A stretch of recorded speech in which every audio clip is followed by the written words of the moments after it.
Miškas yra sudėtinga, kompleksinė ekosistema, įvairių gyvybės formų tarpusavio sąveikos vieta, tuo pačiu tenkinanti įvairialypius žmogaus socialinius, ekonominius, ekologinius, kultūrinius ir dvasinius poreikius. Tik aukštos kvalifikacijos miškininkai gali suprasti sudėtingas miško ekosistemas, rasti sprendimus ir parinkti priemonės, derinant ekologinės, ekonominės ir socialinės miško teikiamas naudas. Miškininkystės universitetinės studijos specialistus ugdančios jau 100 metų integruoja ilgaamžiškumą ir modernumą. Regionų vystymui reikalingi mylintys mišką, nebejingi tvarumo idėjoms miškininkystės profesionalai. Prie miškų plėtros taip pat reikšmingai prisideda kaimo plėtros programos priemonės. Pavyzdžiui, investicijos į miško plotų plėtrą ir miškų gyvybingumo gerinimą, kurių įgyvendinimo atvejai yra žinomi kaip gerosios patirties pavyzdžiai. Klimato kaita yra didžiausias šio amžiaus iššūkis visam pasauliui. Jos poveikis jaučiamas įvairiose srityse, nuo aplinkos, žemės ūkio iki ekonomikos bei visuomenės sveikatos. Siekiant įgyvendinti žaliojo kurso tikslus ir kitas aplinkosaugos strategijas,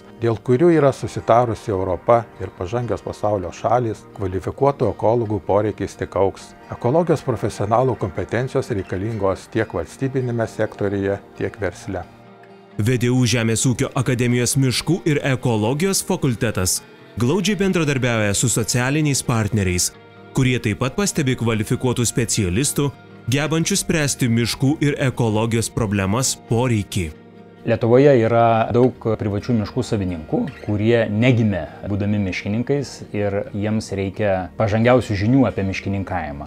Ir čia yra kaip tik ta vieta, kur kaimo plėtros programos rėmuose miškininkai perteikia žinias privatiems miškų savininkams, rengia mokymo kursus rajonuose, regionuose, jie yra noriai lankomi. Šiandieniniam labai moderniam pasaulyje ženkliai išaugo miškų vaidmuo, o su miškų vaidmeniu auga ir miškininkų specialistų poreikis dirbančių regionuose, auga su kiekviena diena ir dar tik tai augs. Tai yra gera proga užpildyti šią nišą.